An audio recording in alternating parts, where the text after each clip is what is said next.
अस्सलाम वालेकुम प्यारे मित्रों, अज मैं ताड़ी खिदमत च एक बहुत प्यारी गज़ल पेश करांगी। ते नवा साल भी शुरू होने वाला है ते रब कोलों दुआ है अल्लाह सब दे तंदुरुस्ती करे ते हयाती करे। कोई कसूर खता ना सजना, ओछे जुर्म बना ना सजना। अखियां दी पई लाली दसदी, झूठियां कसमां खा ना सजना।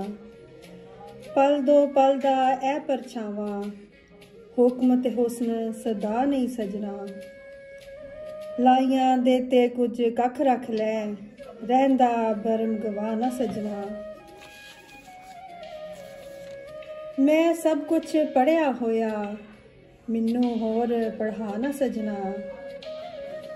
कहंदा सी मैं नाल मरांगा, आ मरिए हुण आ ना सजना। अज इतबारा वाले दुध विच शक दा जहर मिला ना सजना। होलियां होलियां गल्लां करके, होलियां होलियां गल्लां करके अपना भार घटा ना सजना।